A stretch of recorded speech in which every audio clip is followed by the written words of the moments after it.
Dartmoor prison, isolated from the outside world by walls of granite.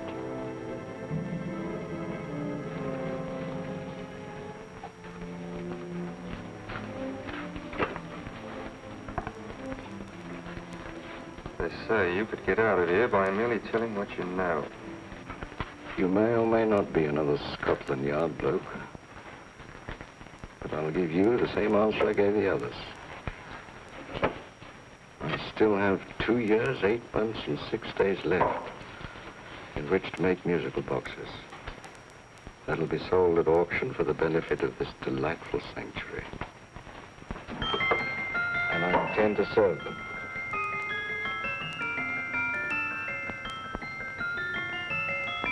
Move along. And now we come to the next object on our list, or I should say objects, because there are 3 of them. Now, ladies and gentlemen, these can be bought together or separately. Now, these beautiful little musical boxes only arrived this morning, and I didn't intend to put them on the auction block until later, but I'm going to sell them now. So, good friends, as our old pal Mark Antony used to say, lend me your ears. And what do you hear? Right. The beautiful tinkle tinkle of a musical box. What a lovely trinket. What a beautiful gift. Created and made by loving hands. A thing of beauty and utility. Now, who's going to start with £5? It's a bargain, £5. Do I see any hands? If there's a connoisseur in the house, will go £3 for it. £2. £1. 10 shillings. Thank you, sir. Ladies and gentlemen, 10 shillings is offered for a musical box you couldn't buy anywhere in London for less than £5. It'd be stealing to let it go for 10 shillings. Like taking milk from a baby. All right, we're selling for 10 shillings. 10 shillings, 10 shillings is offered, 10 shillings is offered, 10 shillings is offered. Will anybody give me £1? Bring me £1? Oh, won't someone going to give me £1? £1 is offered, £1 is offered, ladies and gentlemen, £1 is offered. It's against you, sir. Will you go to £2? Will you go to £2, sir? £2. £2 is offered. £2 is offered. Going once. Twice. Third and the last call. Sold to the gentleman for £2. Sorry, my dear. Now, ladies and gentlemen, comes the opportunity to purchase an exact duplicate of the beautiful little musical box just bought by this gentleman for the ridiculous low price of £2. Now, it's exactly the same. Exactly the same. Made with the same hands. You hear that? Isn't that lovely? That tinkle, tinkle, tinkle, tinkle. Sounds like Bow Bells to me, you know, with little angels pulling on the ropes, eh? Who'll give me £2 for it? Who's starting with £2? Will anybody start with £2? Oh, come, ladies and gentlemen. You know, from your enthusiasm, we might all be in Scotland instead of London. Please buy it for me, Daddy. £2, certainly not. We all might be in Scotland. Besides, I don't like his manner. £1, 10 shillings. £1. £1 is ours. £1 is offered. £1 is offered, going £1. Any advance? Going once, going twice. The third and the last call. Sold to the lady for £1. Smart bidding, my dear. Thank you. We come to the third and last of these beautiful little musical boxes. Exactly the same. Tinkle, tinkle. Isn't that lovely? Ladies and gentlemen, I don't bring you here to gull you and swindle you. This is the exact replica of those 2 I just sold before.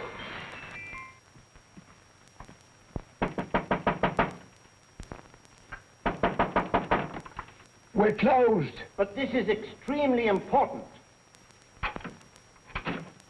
Come in, sir, come in. I'm sorry to disturb you, but I was unfortunately delayed from arriving in time to bid on certain articles which I was rather anxious to obtain. Or perhaps they weren't sold, sir. We are carrying several things over. What might the articles be, sir? 3 identical musical boxes, about so large. Oh, I'm sorry, sir, but they were sold. Pity you weren't here to bid on them.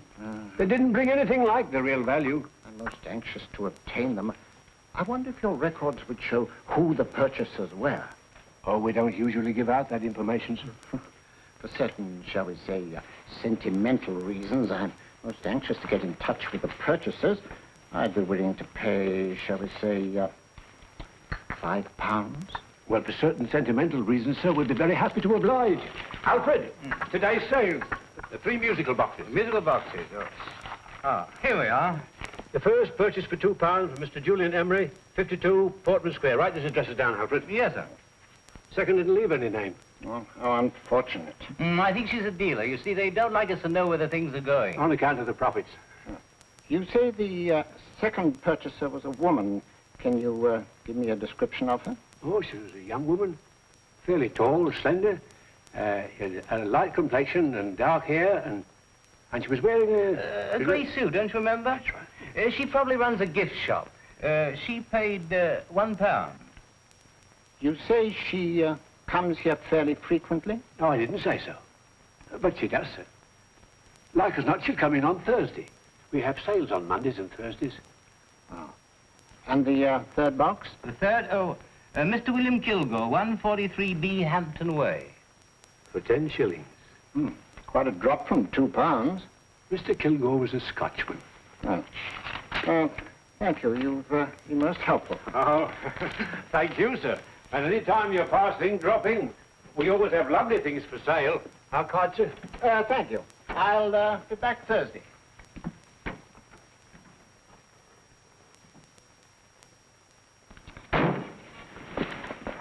The message reached us too late. Musical boxes are being sold. Well, let's get out of here.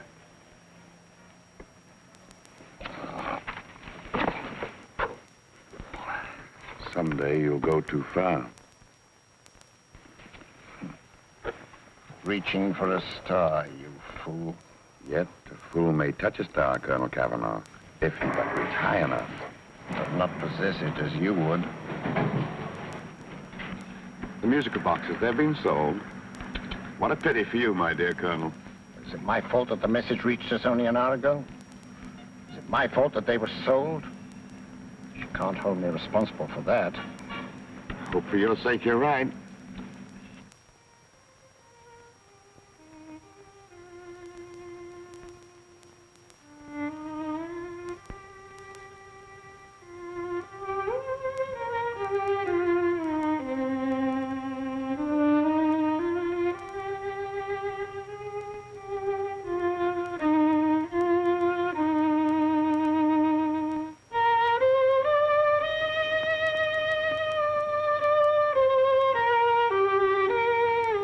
They will call upon you tonight at 7:45. A gentleman who desires to consult you upon a matter of the very deepest moment.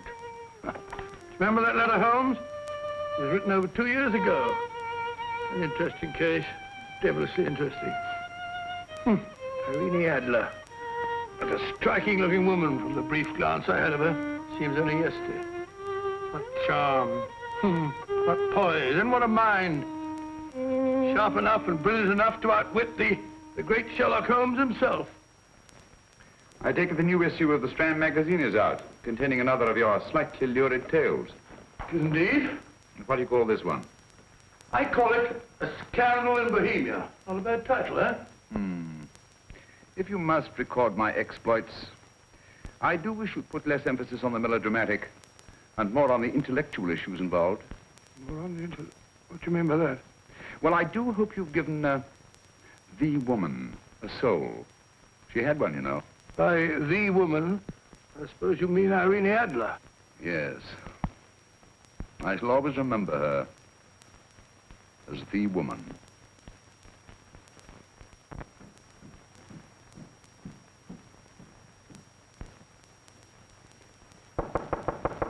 Dorian? I think. That's the old boy. How are you? How are you, old boy? I haven't seen you for years. I want you to meet my old friend Sherlock Holmes. Holmes, this is Stinky. In other words, Julian Emery. How do you do, Mr. Emery? Watson has often spoken of you. Oh, has he? Yes, we were at school together. Yes, more years ago than I care to remember, but you didn't come in here just to remind me of that. No, I just happened to be in the neighborhood and saw your lights burning, so I took the liberty of looking you up. Still writing your mystery stuff? Yes, there's a new one out this week. Good, I never miss them. Oh, good, thanks. I say that bandage makes you look very interesting. Still poking your nose into other people's business as usual? Who hit you? I haven't the foggiest notion. Somebody knocked me on the head in my own living room, and then proceeded to commit the most idiotic burglary you ever heard of. Fellow must have been balmy as a coot. Balmy? Why? Come sit down, old boy. Would you You like a cup of tea? Huh? Oh, all right. I'll go and tell Mrs. Hudson. Yeah. Why do you say the robbery was idiotic, Mr. Emery?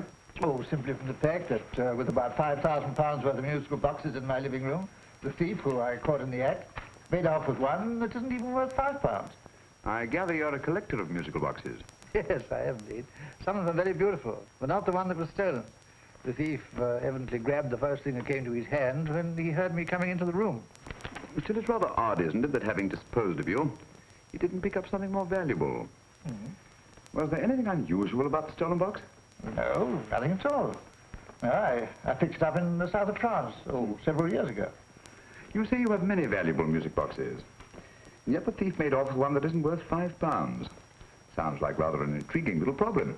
Well, I take it that he was just an ordinary petty thief and didn't know the value. That is a possible explanation, and yet I venture to say that the average petty thief has a more extensive knowledge of the value of objets d'art than the average collector. Well, anyway, that's Scotland Yard's theory. They didn't get very excited about it. That's consistent anyway. I wonder if I might see your collection, Mr. Emery. Oh, of course you could, yes. Nothing a collector likes more than showing off his trophies. When will it suit you? No time like the present. Good. My place is just round in Portman Square. Shall we? Yes, right. Hello? Where are you going? Stinky hasn't had his tea yet. Oh, I'm sorry. We're going round to my place, where I'm going to give you something better than tea.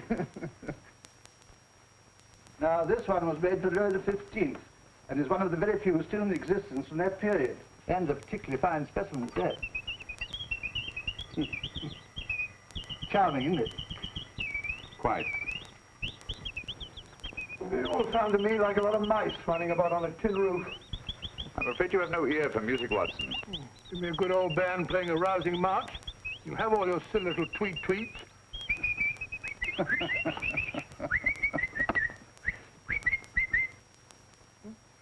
No room. This is me.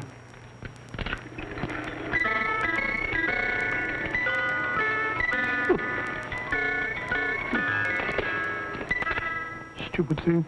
Singing rabbit. What would you say offhand is the value of a box like that, Mr. Emery? Well, it's hard to say offhand, but I think we'll bring about £500 or £600 today. It's the gem of my collection. Yet a thief who steals an oddity like a musical box passes up one worth £500 for one of almost no value at all. Odd. Very odd. What was a stolen box like, Mr. Emery? Oh, just a plain wooden box about so big. Mm-hmm. As a matter of fact, I have one over here almost exactly like it. I picked this up yesterday at an auction room in Knightsbridge. Paid only £2 for it. Of course, I wouldn't in the ordinary way add one like this to my collection, but the tune intrigued me. I'd never heard it before.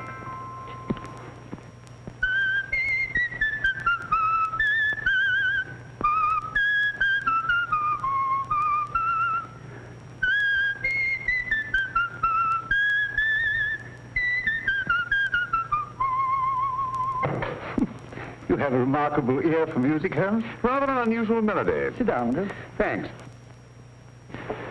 You say you bought that box at an auction sale yesterday? Yes, the Gaylord auction rooms in Knightsbridge. Mm-hmm. Run by old, what's his name? Crabtree. That's the man. At what time was the robbery committed? Oh, about 3 o'clock this morning. You know, Mr. Emery, that box and the robbery might well be cause and effect, especially since you say that the stolen box outwardly resembles this one a great deal. And Scotland Yard were not particularly interested, eh? Oh, yes, but I wouldn't blame them for that, especially as I told them I was quite unable to describe the thief, except, of course, for the fact that it was definitely a man. All you remember is that you came in here and someone struck you on the head. Yes, and the next thing I knew, my man was trying to revive me. It might be wise for you to put that box away somewhere and lock it up. Oh, I don't think that's necessary. Besides, everything's insured. Well, at least if any further attempts at robbery are made, I'd suggest that you call the police, rather than running into any personal danger. Oh, come, Holmes, aren't you being a bit of an alarmist? Possibly. Well, Mr. Gray, old Stinky. Seems to me you are making rather a mountain out of a molehill. Molehill is the word, old boy, and it's time you were in bed. Thanks so much for letting us see your place. Now, it's been glad meeting you. Holmes, I can't understand why you were so mysterious. Seems to me the petty thief explanation was the only sensible one. Really? I can't see how you can believe it was anything else. I didn't say I believed it to be anything else. The petty thief theory is the obvious one, I grant you. However, it's often a mistake to accept something as true merely because it's obvious.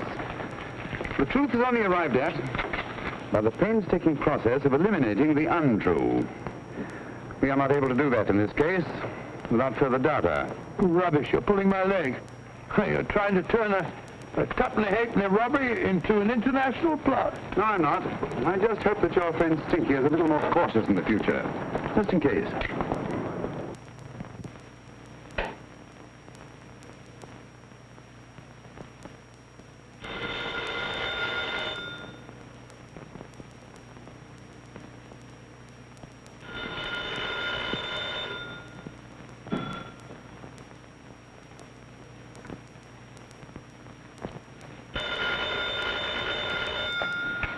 Yeah?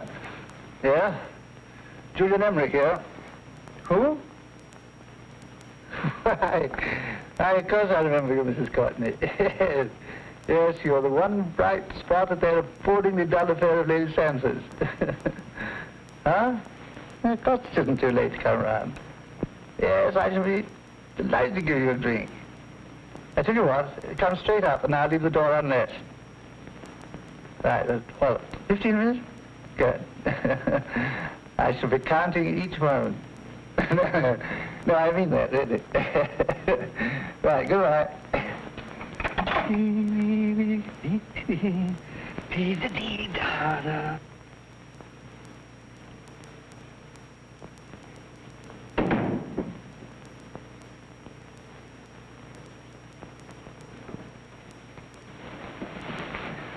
Boo!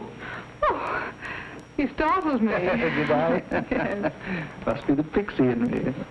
I know I shouldn't have called you so late, but I was at a party just around the corner, and I remembered your invitation to see your collection of musical boxes. My dear Mrs. Courtney, the pleasure is all the greater for being so unexpected. My friends call me Hilda. Thanks. Mine call me Stinky. Stinky, how quaint. Oh, what a perfectly wonderful collection of musical boxes. You know, when you told me you had a collection, I had no idea it was so attractive. Yes. They appeal to the ear as well as to the eye. Oh, what a plain little one. Why, it looks just like a country cousin amid all this grandeur. No. You mustn't underestimate the country cousin. Only last night a burglar broke in here, and with all these to choose from, went off with one very much like it. Really? Yes, I don't mind the loss of the box so much, but I do resent this crack on the skull. But it makes you look so interesting. Oh, do you think so? It's funny, that's what old Fatso said. Fatso? I mean, Dr. Watson. He was here this evening with a friend, Mr. Holmes. He's interested in my collection, too. Sherlock Holmes? Yes. Do you know him? I've heard of him. Yes, he seems to think I'm in some sort of danger. What a haunting tune. It takes me right back to my childhood. Really? Do you know, it's odd that you should be interested in that particular musical box. Odd? Why? Because Mr. Holmes is also interested in it. He may have been more interested in the tune than in the box. I guess, yes, that's right. I remember now.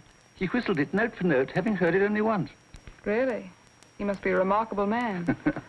Bit of an alarmist, if you ask me. Don't you believe in warnings? Of course not. Who'd want a box like that? I would. You're not serious. Oh, but I am. Well, you put me in a very awkward position. I'm a collector, you know. And the collector buys but never sells. But if the price were high enough...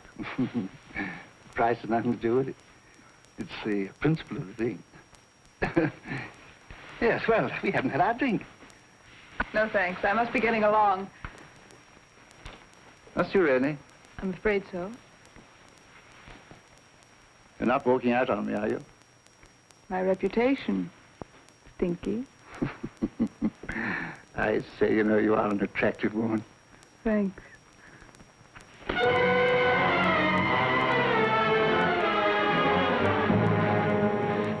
You fool. I told you to wait outside. What did you have to kill him for? All I had to do was walk out with this. He held you in his arms. Don't touch him. Don't touch anything. Now get out. I'm sorry. You're sorry.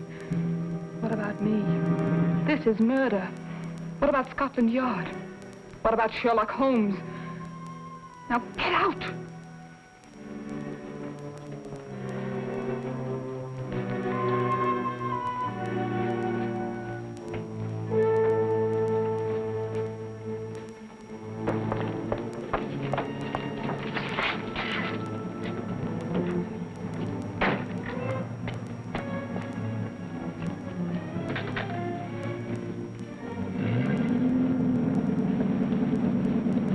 you get it?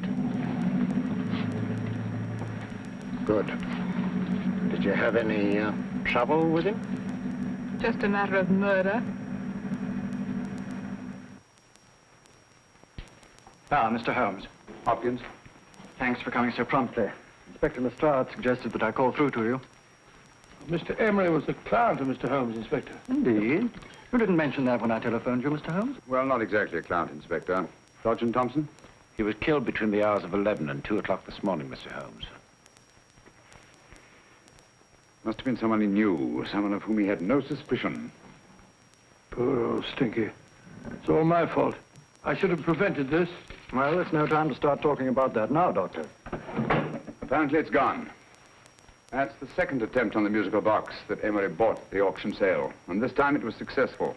But that box was only worth £2. It was worth a man's life, Watson. I think we'd better pay a visit to Gaylord's auction room and that fellow Crabtree. Inspector, may I suggest that you make a complete search of this flat for a small, plain, musical box about that size? Thank you. Come on, Watson. You say the first box went to Mr. Julian Emery. The second to Mr. Kilgore, 143B Hampton Way. And the third to the unidentified young lady who presumably has a shop and lives near Golders Green. That's right, Mr. Holmes. Isn't it rather strange, Mr. Crabtree, that you should have had 3 identical musical boxes all playing the same tune? Where'd they come from? Dartmoor Prison. Dartmoor? Yeah, we get a regular shipment from there every month. The inmates manufacture them. Well, they make all kinds of things, you know, pipe racks, waste paper baskets, musical boxes. Did you happen to notice if anyone showed any particular interest during the auction in the purchasers of these 3 boxes? Oh, come now, Mr. Crabtree. This is very literally a matter of life and death. Well, since you put it that way, Mr. Holmes, there was a gentleman came in here about an hour after closing time, and he was in an awful state, he was. He gave me £5 to tell him where the boxes had gone to. He said they had a sentimental value for him, sir. Expensive sentiment. Can you describe him? He was tall, distinguished looking, and he had grey hair and a moustache. He was quite a gentleman, sir. What was his reaction when you were unable to supply him with the address of the young lady who owned the shop? I told him the young lady usually come back on Thursday. He said he'd come back on Thursday. Now, that's tomorrow. Thank you, Mr. Crabtree. You've been very helpful. Thank you. Come along, Watson. Where are we going now, Holmes? To the home of Mr. Kilgore, the man who bought the 3rd box.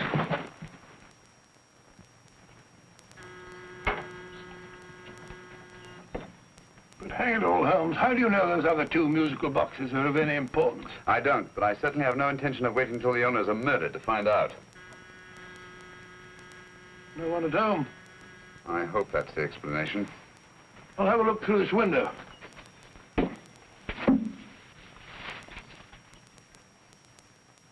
Doesn't seem to be anyone there. The whole place seems deserted as far as I can see. Yes. Mr. and Mrs. Kilgore at home? No. When do you expect them? Oh, in an hour or so. There's no use you're hanging about. They don't buy nothing from peddlers. Peddlers? My good woman, this is Mr. Sherlock Holmes. Sherlock Holmes? Oh, go on. Do you mind if we come in and wait?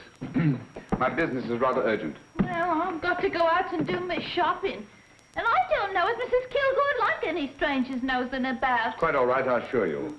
Well, I've got to be off. It's too light in the parlor. And no smoking either. Mrs. Kilgore says it smells up the house. Funny old girl, Holmes.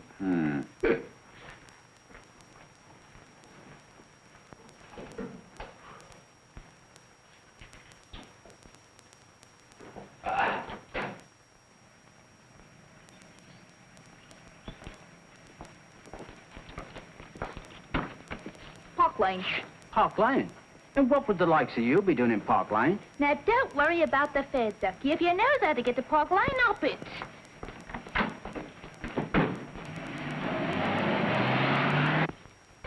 You know, Holmes, I've been thinking.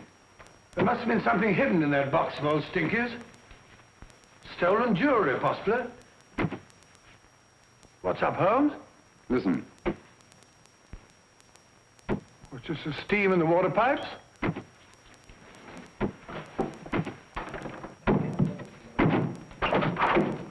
Watson!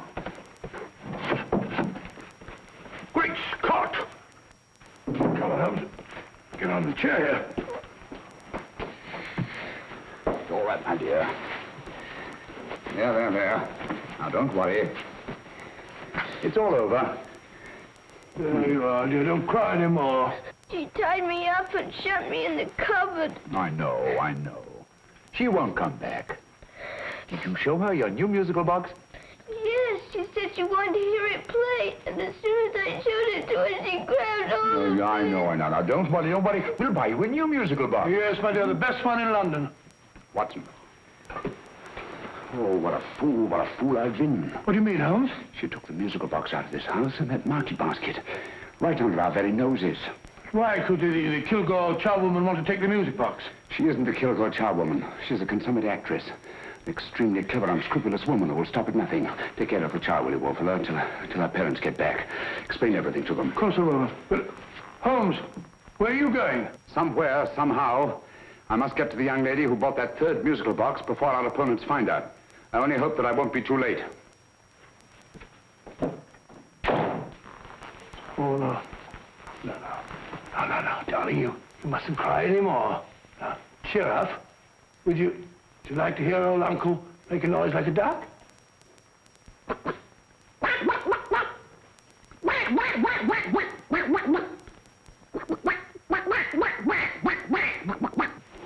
Oh, sorry.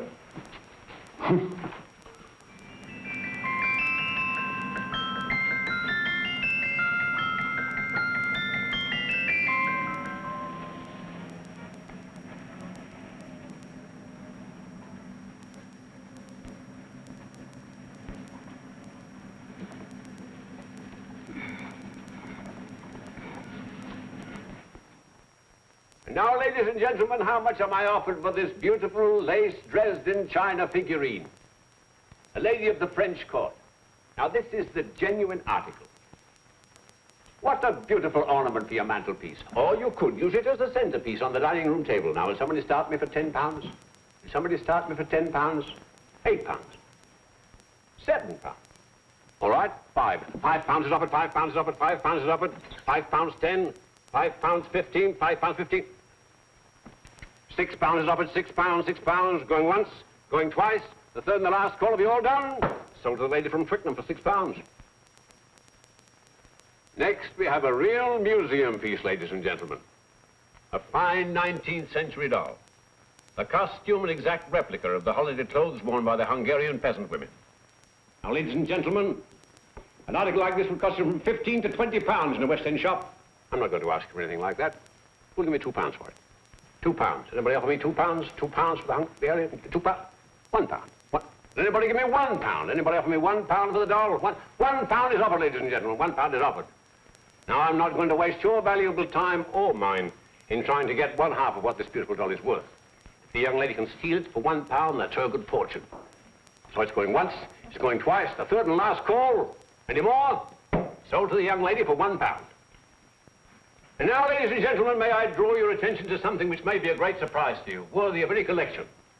The only other one like it is in the British Museum. It's a Ming vase of the 7th dynasty. This vase lay in a large collection somewhere outside Rome for over 2 centuries, I understand. It was discovered there by the noted antiquarian, Sir Andrew Coppleston. Now, some of you may remember Sir Andrew Coppleston. Besides being a noted traveller and antiquarian, he's also a gentleman rider.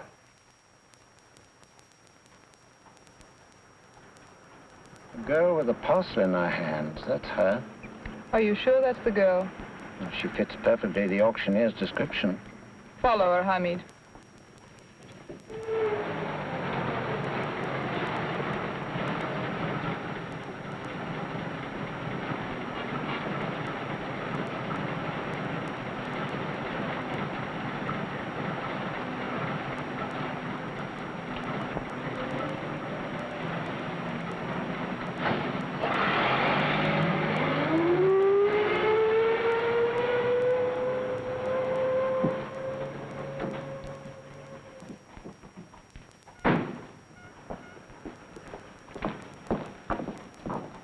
It's lovely, dear. And only £1. We can get at least 3 for it. Easily. I'll go make some tea. I could do with a cup. Right.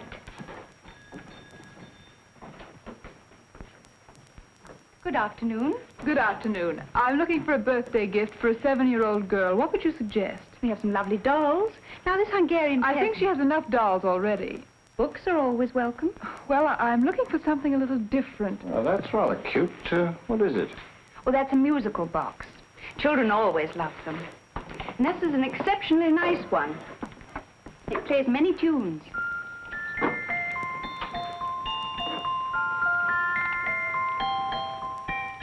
Have you any others? Yes. If you'll just step this way. I have only 2 left.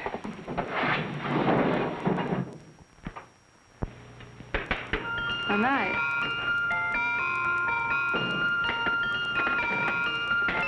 Are you sure this is all you have? I'm sorry. They're rather hard to find, you know. That's our entire allotment. I did have one other, but I sold it earlier this afternoon. But it was only a plain wooden one. It wouldn't have been a very nice gift for a child. Really? Do you happen to know who the purchaser was? Why, yes. He left his card, just in case anyone should inquire for him.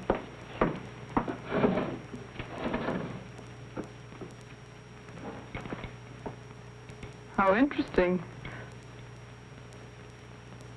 I'm sorry, but I'm afraid I'll have to look a bit further. Thank you anyway. Good afternoon. Thank you.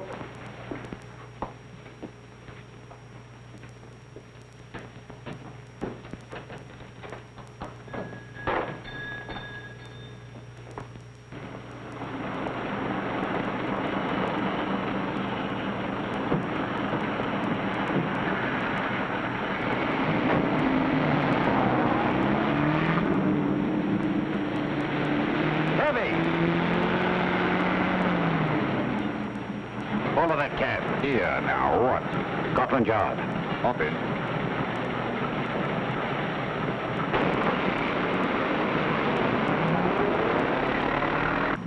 Sherlock Holmes. I might have known. We thought we were the hunters, instead of which we're the hunted. We've been fools. We played right into his hands. Of course. He's had us followed. Don't look. The man in front of the toy shop. Hamid. Turn sharp right at the next corner and again at the next.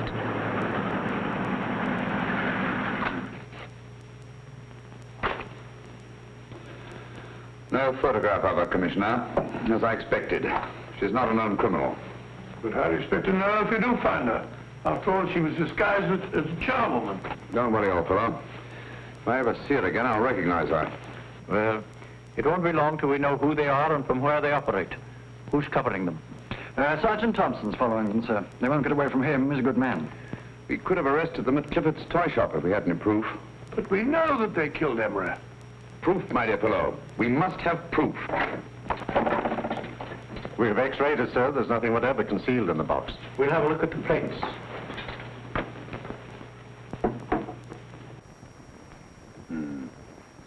There must be some clue. And it's probably so obvious that we've all overlooked it. Seems to me we're up against a bunch of lunatics. Not lunatics, my dear fellow. Extremely astute, cold-blooded murderers. What can these little musical boxes have in them that's so important? Don't forget, they were made in Dartmoor prison. You can smuggle stuff into prison, but not out. Do you want us to break the box apart, sir, to see if there's anything the x-ray hasn't caught? No, not yet. Do you mind if I take it? Certainly. Thanks.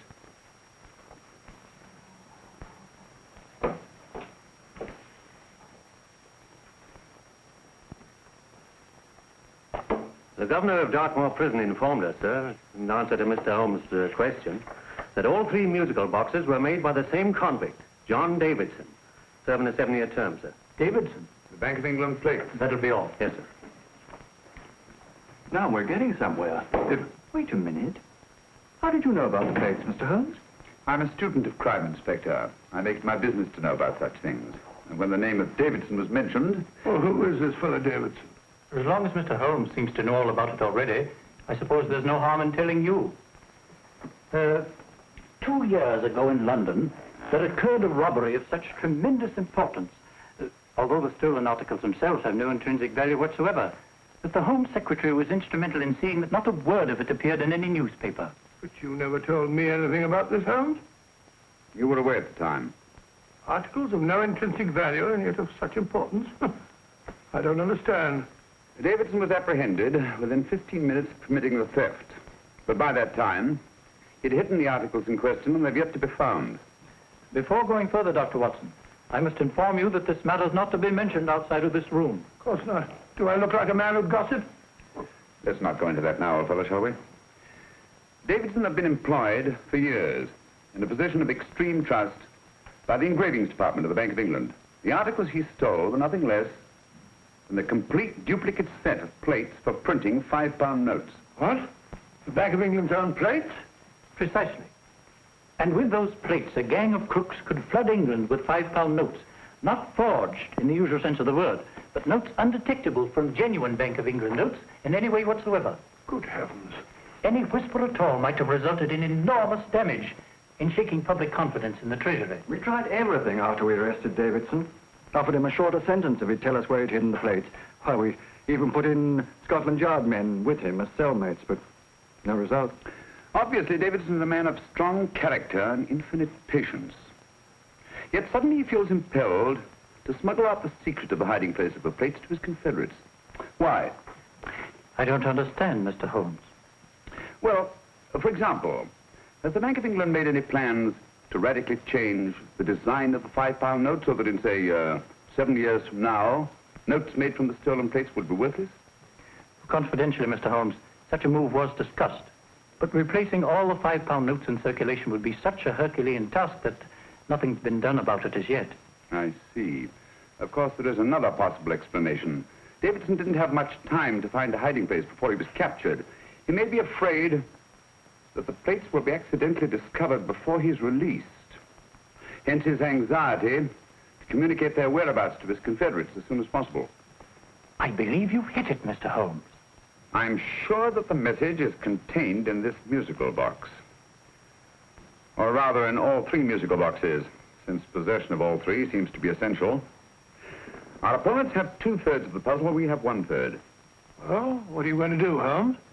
Try to deduce the message from the 1/3 that we have.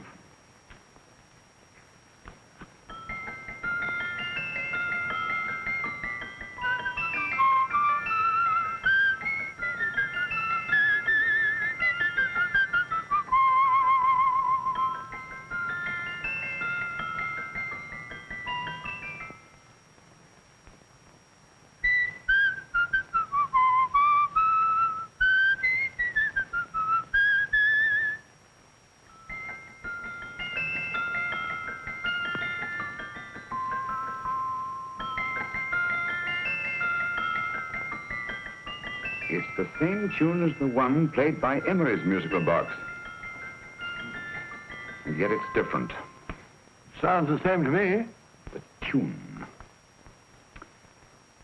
Somehow the tune is the key to the mystery. It must be the tune. Otherwise, why use 3 musical boxes to convey the message? Why not collar boxes or shoe boxes? Yes? Oh. It's for you, Inspector. Oh, thank you, sir. Inspector Hopkins speaking. What? Where? Golders Green Station reports they've just found Sergeant Thompson's body. From the tire marks on his clothes, he was apparently run over by a taxi. What an unfortunate accident. Not an accident, my dear fellow. I'm afraid it's murder. You never know just who you're going to meet when you're walking down a busy London street. Mrs. Orchid, Mrs. Brown, any subject of the crowd. Oh, you never know just who you're going to meet. So you better hold your topper in your hand, just in case you meet a lady on the Strand. Girls will think you're kind of sweet, and your day will be complete. Oh, you never know just who you're going to meet. Now, a gentleman is judged by his appearance. Yes, a gentleman is judged by how he talks. Now, he's much better off when he's acting like a top, especially if he's taking him a walk. What on earth is this outlandish place? A rendezvous for actors. Actors? Buskers, old boy. You've seen them 1,000 times. Actors who entertain the queues, waiting outside theaters. You're gonna meet when you're walking down a busy London street. So you better wear your best, go with eyes to look your best, 'cause you never know who you're gonna meet. Oh, you better keep your manners right in view. Just in case the lie you give the house you knew. Keep your trousers in a pleat, shine your shoes and keep them neat, 'cause you never know just who you're gonna meet. Blimey. Mr. Holmes. How are you, Joe? Never better. And yourself? Fine, thank you. I want you to meet a friend of mine, Dr. Watson, Joe's sister. Oh, well, any friend of Mr. Holmes is a friend of mine. Hi, Joe. He did me a good turn once that I'll never forget. Yes, I cleared Joe of a most unpleasant charge. Murder, no less. Oh, really? By proving to the satisfaction of the police that he was busy at the time blowing open someone's safe. That's right, Governor. Good gracious me. Joe, now you can help me.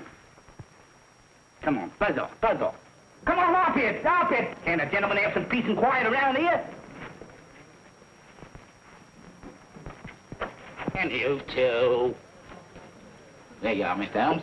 Now we can have some peace and quiet around here. Thank you, Joe. There's £5 in this for you. Well, I wouldn't want to take it on myself, sir, but I can get somebody to do it for you for half of that. You don't know what the job is yet. For £5? Murder, ain't it? What? No, Joe, not murder, just music. I want you to identify a song for me. Oh, there ain't a song that's been written that I don't know. That's why I came to you. Of course, the violin is more my instrument, but, oh, well, here we go. Now listen to this, Joe.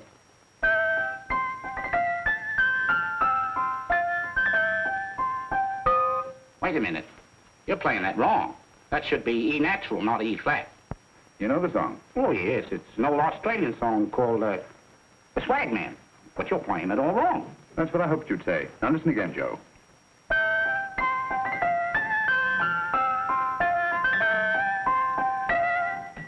That's the same tune, all right. But you're making different mistakes than you did the first time. No, not mistakes, Joe. Call them variations. Here, play the song for me, will you, the way it's written.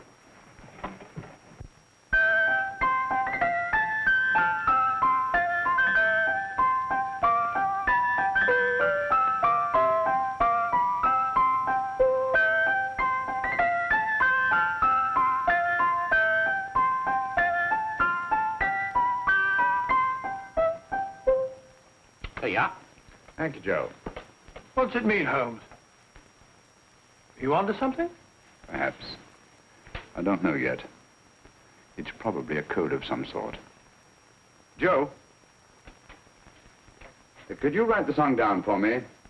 The way it was originally written? Oh, sure, Mr. Holmes. But it'll take a few minutes. Mm-hmm. Here, Mabel. Pale ale. Come on, off to it. Along with it.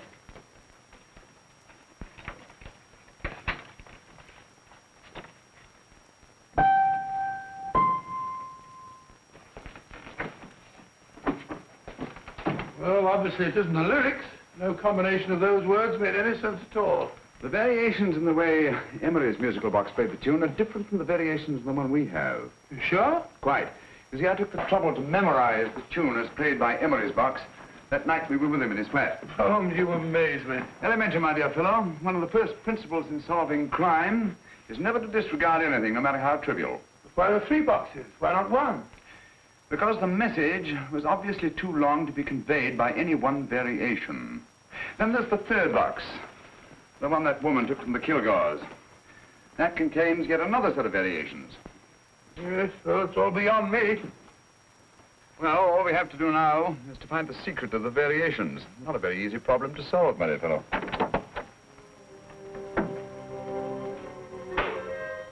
Hello. What's up?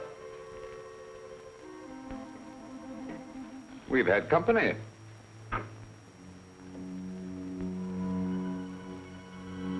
I say, this is outrageous. Ask Mrs. Hudson to come in here, will you? Right.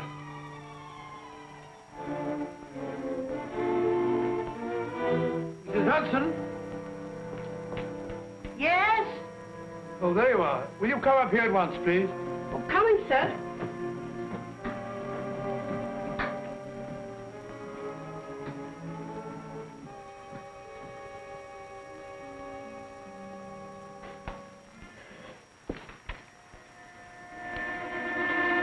Mercy me, Mr. Holmes. What has happened? Who called while we were out, Mrs. Hudson? Just a young lady. The one who said you wanted her to wait for you. And a nice-looking old gentleman with Our her. friends again, Watson. Friends? What did the young lady look like? Oh, I couldn't see her face. She had a heavy black veil on. But she had such a nice way with her. Oh, I'm sorry, Mr. Holmes, if I've done anything wrong. But you did say I should always let clients come in and wait for you. Don't worry, Mrs. Hudson, don't worry. You had no way of knowing. It's quite all right, quite all right. Now, don't worry, Mrs. Hudson. Don't worry. Where on earth's the musical box? They didn't get it.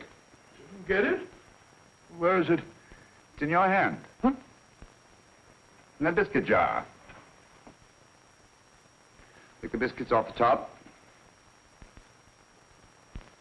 Now put your hand inside, and you'll find the music box. Well done, Holmes. Well done. Amazing.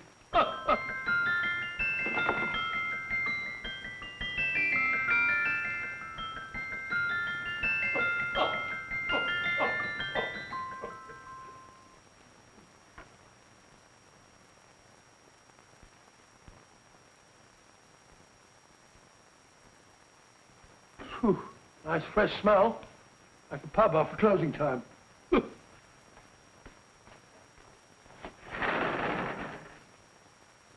I say, Holmes. What? It's morning. Allow me to congratulate you on a brilliant bit of deduction.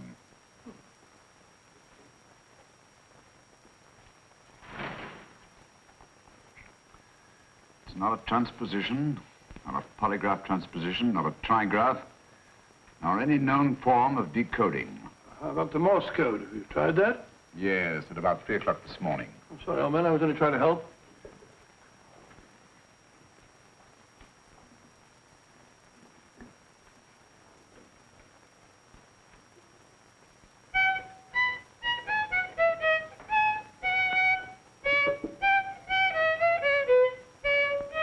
Oh, do me a favor. Not again. Must have heard that thing 1,000 times. Kept me awake all night.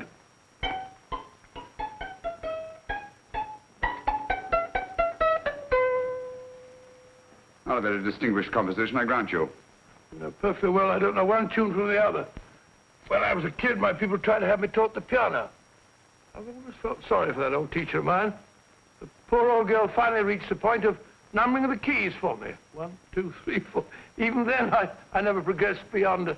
Numbering the keys, Watson. The 19th key of the keyboard is the 19th letter of the alphabet. S. Here. Write it down when I give it to you, old fellow, will you? First altered note. Write S first. Now, the 8th key is H. The 5th key, E. The 12th key, L. The 6th key, F. S-H-E-L-F. Shelf. Your piano lessons were not in vain, old fellow. You've solved it. Thank you. Thanks, old bean. Hold it. We now have 2/3 of the message. Behind books, third shelf, secretary, Dr. S. Presumably, these are the first and second portions of the message. And this gang has the first and third parts of it. Precisely. Then it's a stalemate? Yes, Commissioner, but we can't leave it like that. There's no doubt in my mind that they'll try to secure our third of the message that's missing. Well, I assume you've taken every precaution to guard the Clifford music box. Oh, yes, it's carefully hidden at Baker Street with Dr. Watson on guard. However, I'm reasonably certain that, difficult as it may be, we can find the plates even without the missing part of the message.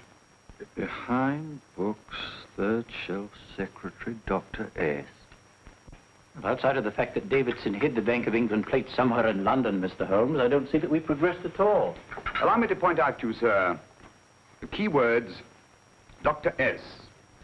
It looks as if the plates were hidden in the house of the doctor. Whether S stands for his first or last initial remains to be determined by a process of elimination.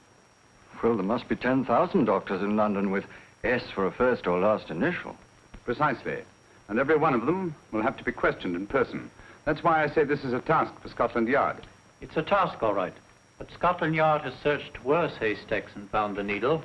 Well, for the time being, I'll leave the matter in your hands, gentlemen. We'll call you if and when we get a lead on our mysterious Dr. S. In the meantime, I intend to follow up a little clue concerning a cigarette.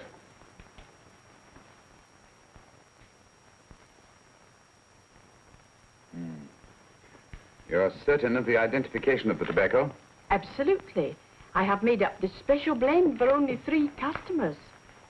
It is almost pure Egyptian, with a mixture of latakia for added body, and a pinch of perique. Merely a whisper, as one might say, for elusive fragrance. Yes, yes. And the 3 customers? Major Wilson in Bombay, India. Mrs. Catherine Leamington Smith in Ireland. Yes, and the 3rd? Mrs. Hilda Courtney of Park Mansions, Bryanston Square. Thank you. Thank you very much. You've been most helpful. It is a pleasure to have been of service, Mr. Holmes.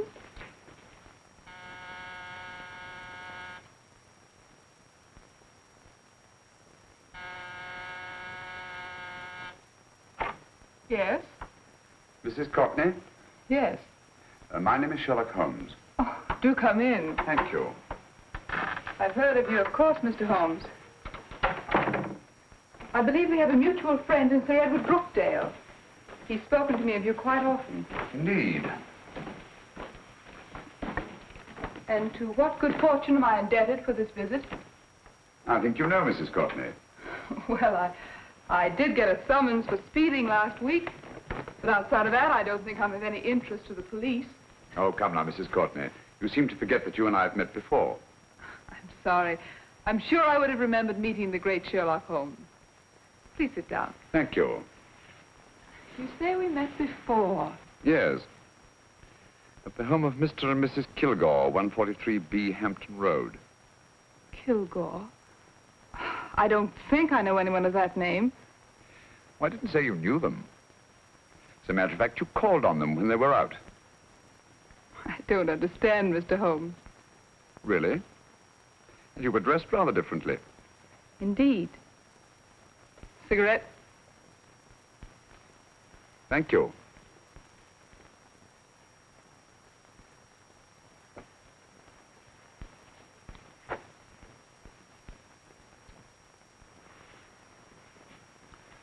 Thank you.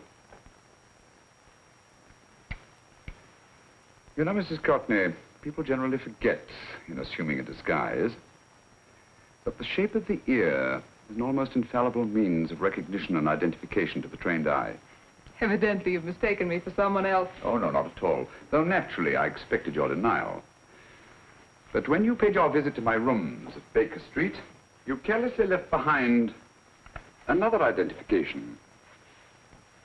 They're, identical, aren't they? Yes, I must admit they are. You see, Mr. Holmes, to catch one as clever as you, I had to use a very special lure. I knew you'd be unable to resist the bait of my cigarette, having read with great interest your monograph on the ashes of 140 different varieties of tobacco. I should advise you not to move, Mr. Holmes. I must congratulate you on your ingenuity, Mrs. Courtney. It was indeed a brilliantly designed trap. Thank you, Mr. Holmes.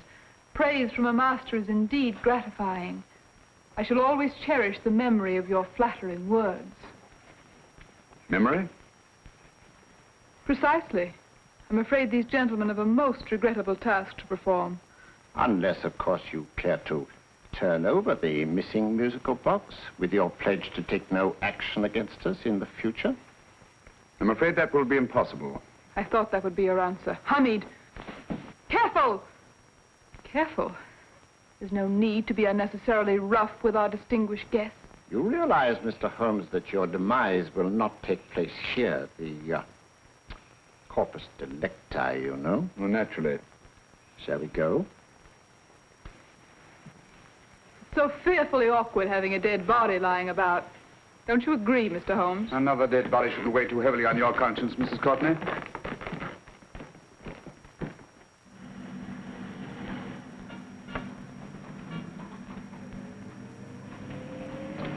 You mind if I have a cigarette?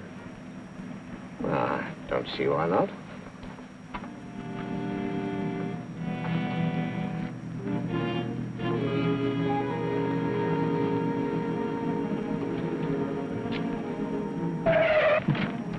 Be careful, Hamid. It's the brakes, they bind. Thank you, Colonel Kavanagh. It's very considerate of you.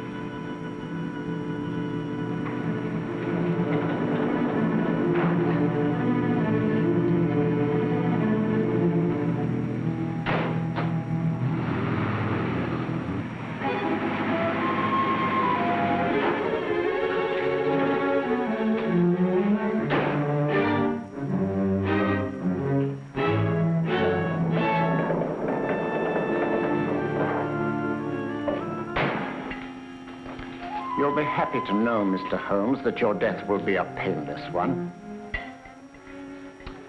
Hamid, attach this to the motor of the taxi.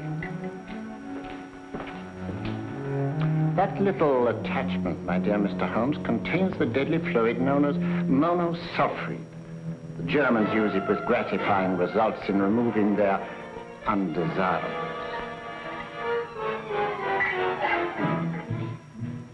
Start the motor.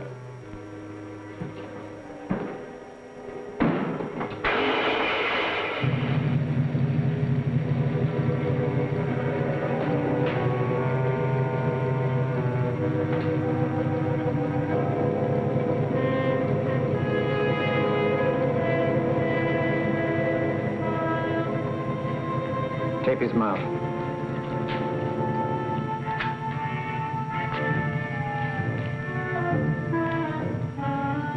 Now, up with him, Hamid.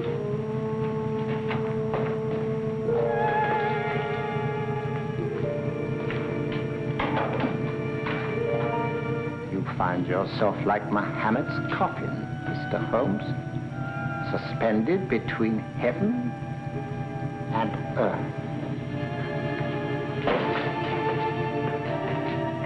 Plenty of fuel in the tank? Good. It would be too bad to have anything go wrong through so simple an oversight.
Good afternoon. Mr. Sherlock Holmes? No, I'm Dr. Watson. Oh, of course, Dr. Watson. How stupid of me. Oh, so stupid of me. Won't you come in? Well, I really came to see Mr. Holmes. Oh, I'm afraid he's out. I don't know when he'll be back. Perhaps there's something I can do. Won't you sit down? Thank you. You know, Sherlock Holmes and I have been engaged on a great many cases. Oh, really? Yes, indeed. As a matter of fact, this very moment, we're involved in one of the most baffling... Oh, well, won't you tell me your trouble? I may be able to help you. That's very kind of you, Dr. Watson. Perhaps if I wouldn't be imposing too much. Imposing? Oh, there's no imposition at all. A pleasure, I assure you. Now, tell me all about it, Miss Williams. Mrs. Williams. I live in Surrey, Dr. Watson, and I've come up to London in sheer desperation. My only sister has disappeared, and the local police seem utterly unable to find her. Well, Holmes and I solved a case exactly like that once. Very interesting as far as I remember. I call it the adventure of the solitary cyclist. Oh, sorry. Now I come to think of it, it wasn't so very similar. Entirely different. I don't think what I was saying. Where were we? She's only 17, Dr. Watson, and until she disappeared last Thursday, she seemed to be in the best of spirits. Well, possibly a romantic entanglement? Oh, no, nothing of the sort. She left no note, didn't even pack a bag, no explanation. She just started to walk to the village from our house in broad daylight and simply vanished from the face of the earth. Oh, there. Might I have a glass of water? Glass of water. Have one in 1 minute.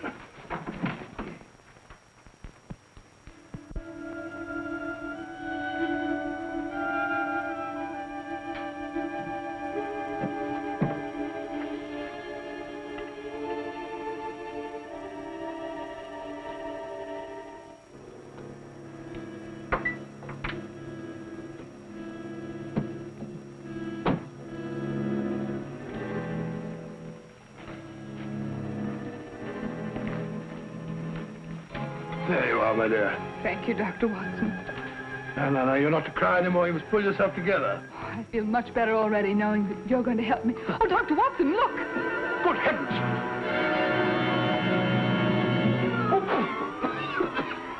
Get through the fire brigade, quickly!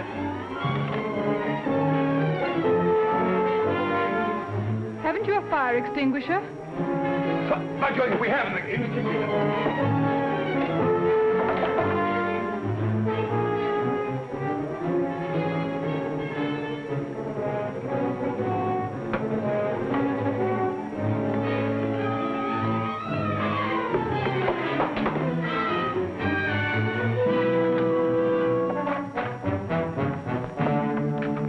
Don't you worry, Miss Williams. We'll have this thing out in no time.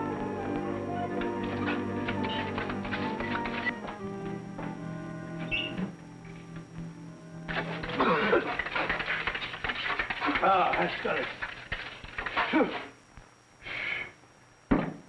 It's there. Well, you see, there was no need for the fire brigade after all. I hope you weren't too frightened, Miss Williams. Gone. That's the trouble with women. They always lose their heads in an emergency. Well...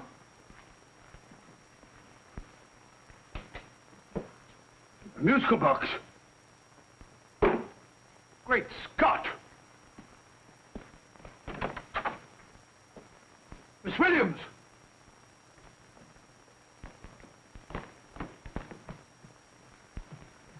Well? Good.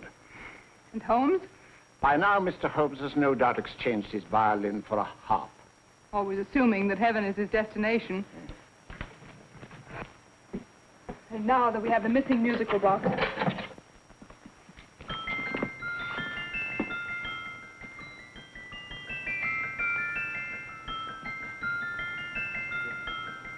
"19th note. 19th letter." Yes. He hasn't been there, you say? Holmes, where on earth have you been? I've been trying to get you at the club, at Scotland Yard, all over London. You're looking for me in the wrong places. Holmes, terrible things happened. I've been duped. That woman, she made a complete fool of me. Well, what do you mean? Well, she came here, let off a smoke bomb. I thought the whole place was on fire, and my first thought was to save the musical box. No need to say any more. She has the box. Yes. Don't blame yourself too much, old fellow. She's an extremely clever antagonist.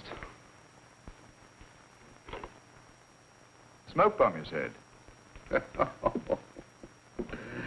Well, you can console yourself with the thought that your charming friend is at least a reader of yours. What do you mean? If I remember correctly, you wrote about my little experiment with smoke and the cry of fire in a story you entitled A Scandal in Bohemia, which has just appeared in the Strand magazine. All right, old boy. Don't rub it in. Well, it may cheer you up to know that you made a fool of me, too. That cigarette stub was planted here for one express purpose. We're going to bandaging around this place. Bandaging? What's the matter, Holmes? You hurt? Explanations will have to wait until later. At the moment, we're faced with a problem which I fear is insurmountable. Come over here, old boy, will you? Right. Our opponents are in possession of all 3 parts of the code. And here are we, while the Bank of England plates pass into their possession. Cheer up, old fellow, cheer up. As Dr. Samuel Johnson once said, there's no problem the mind of man can set that the mind of man cannot solve. What's that, old fellow? I was just quoting Dr. Samuel Johnson. He said there is Thank you, Watson. Thank you. Leaving the front reception room, we come into the main hall, where Dr. Johnson was in the habit of passing through to have his meager meals in the dining room opposite, in company with his friend and biographer, James Boswell. We will now pass up the stairway, which remains in its natural wood finish, just as it was when the good doctor was here. The framed etching on the wall is believed to have been presented to Dr. Johnson by the distinguished painter, Sir Joshua Reynolds. I've been told here that that picture was given in by Mrs. Thrale, and it's definitely not a Reynolds. Is that important, my dear? Oh, I'm sorry. This way, ladies and gentlemen, please, this way. Move along, children, move along. The secretary's not on this floor. Patience, Hamid. I've a feeling My that... dear Colonel, with Sherlock Holmes out of the way, what could go wrong?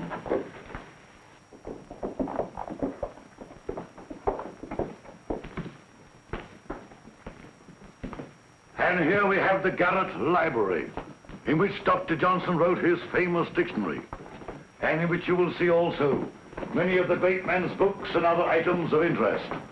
Step forward, ladies and gentlemen, please, step forward.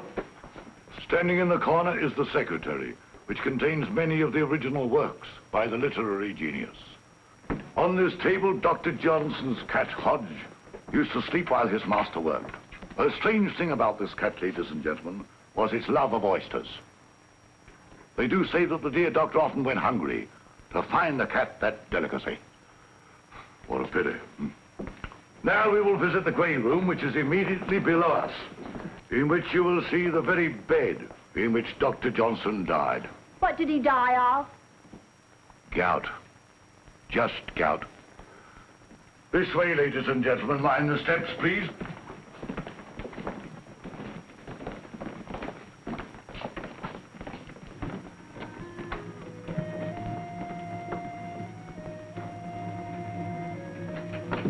Your keys.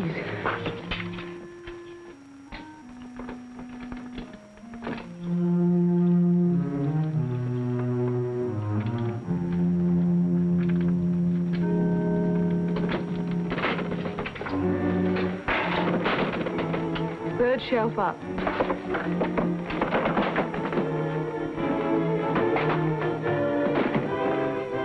The knife.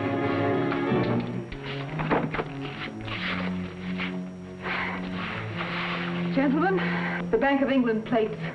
Well, Mrs. Courtney, so we meet again. No, I shouldn't do that if I were you, Colonel Cavanaugh. I must congratulate you, Mr. Holmes. You're far more clever than I thought. Thank you, Mrs. Courtney. Praise from you is indeed gratifying. I shall always cherish the memory of your flattering words. Memory? Oh, thank you. And now I have a most regrettable task to perform.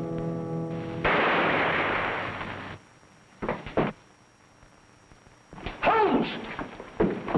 Coming, Holmes! Holmes! You all right? Perfectly, thank you, old fellow, but I think this gentleman on the floor requires some medical attention. We must see that he looks his best, you know, when he's hanged. Take them in charge.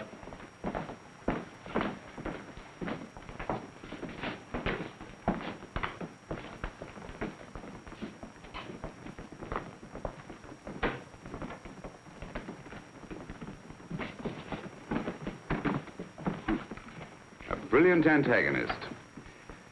It's a pity her talents were so misdirected. Will you see that these plates are returned to the Bank of England, Inspector? I still don't understand how you solved it, Mr. Holmes. It's entirely due to Dr. Watson. He gave me the clue when he mentioned Dr. Samuel Johnson. Well, congratulations, Doctor. Oh, thank you, Inspector. I don't think I'd have done it entirely without Mr. Holmes's help, you know.